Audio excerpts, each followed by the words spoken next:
เด็กคลิปหนึ่งได้เมื่อนี่ไปสยามบุรีเด้อสวัสดีเขาจะไปชมวิวสยามบุรีตอนนี้กำลังอยู่ในภูเกาเหลี่ยวอยู่ตอนนี้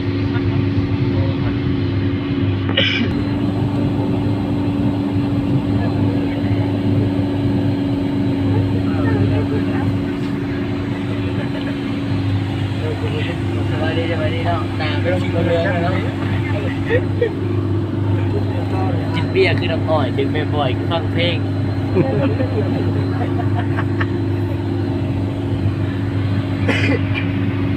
วันที่หนึ่งเลยมาแล้ววันที่หนึ่งเลยนี่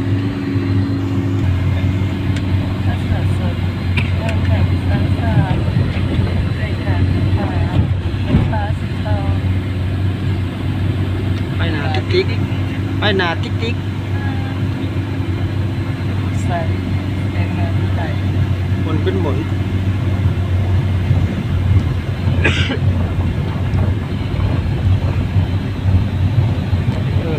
ผู้เลี้ยวครับจะเป็นไทย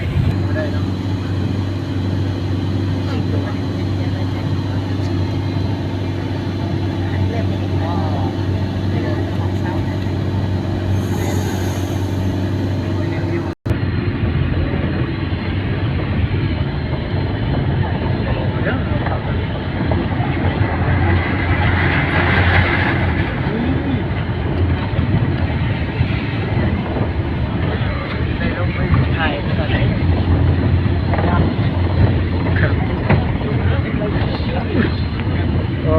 สุดยอดที่ลึกเขาเรียกกันดอกอันนี้ก็เก่าเหลี่ยวสิบเหลี่ยวนะจังหวะคนทาง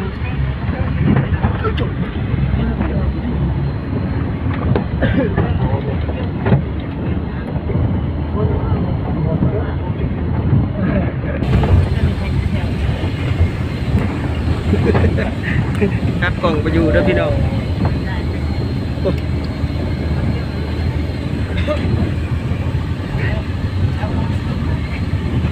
ใส่รถมาดี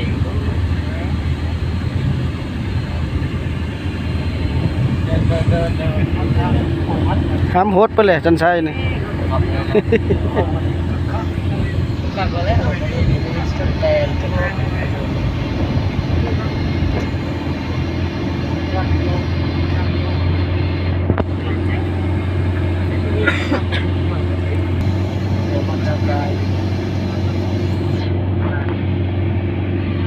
ตอนนี้กำลังขึ้นเรือตีนผู้เนาะยังประหอดตัวผู้อีหลีเมฆจุดต่ำ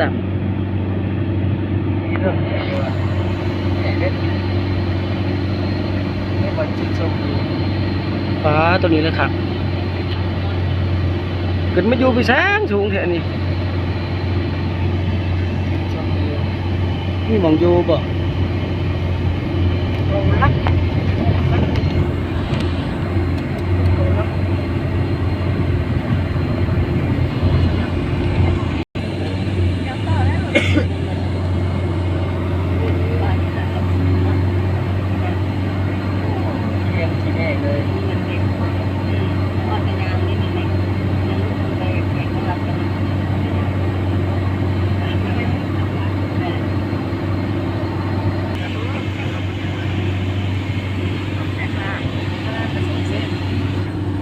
เสานี่รันผสมน้ำไฟเลยนอนอย่างเดียวนเสา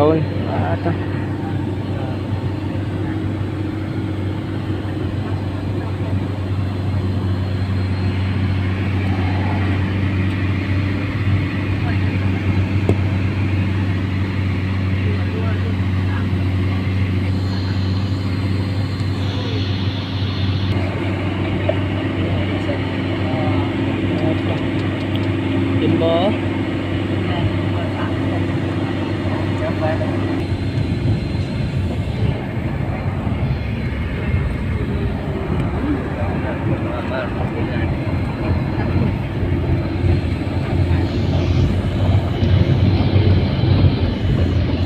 ยากเมื่อเราไปจากมา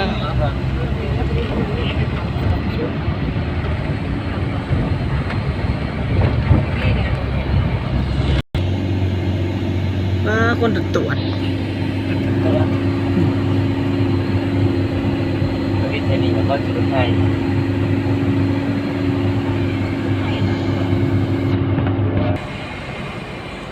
แน่ๆเห็นบ่จะเป็นไรตูดๆลูกนี่นะอู้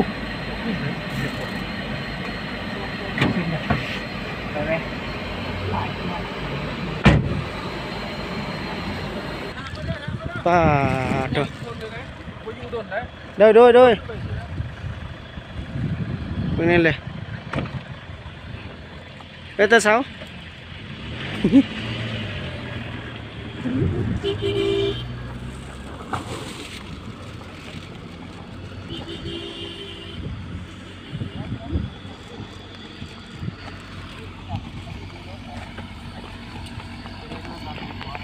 โอ้ยควัน รับไปนะสามตลอดวันเป็นบ้าน ไปตาใส่กับตัวแจ็ค เตาเนี่ยบ้านเราพี่เนาะ บางเนี่ยผูจะเป็นปีสังตายเลยไปก็เลยลงมาดีมาดิ ย่างเอาตัวนี้นะ ยังไปซื้อเลย ผลึกโคตร แม่นกว่าจะไปทางนี้ใช่ อุ้ยโมเมนต์ที่นี่นะ ไปก่อนเลยเปียกเลยดิเจ้าตี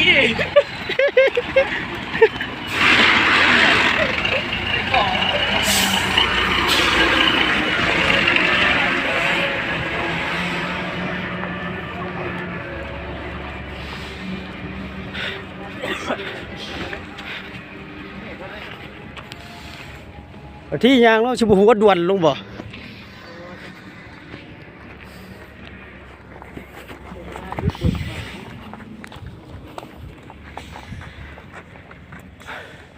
สบายดีเนาะตอนนี้เขากำลังปีนภูปลาจะสุดยอดสบายดีเกลียดตัวเองดิ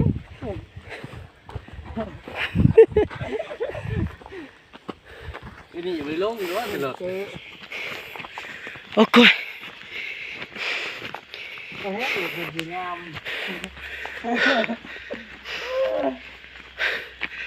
ชาวภูโพ โอ้เจ็บด่าเลย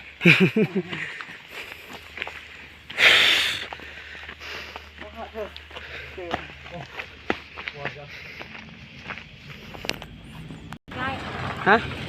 มันใกล้ป่ะ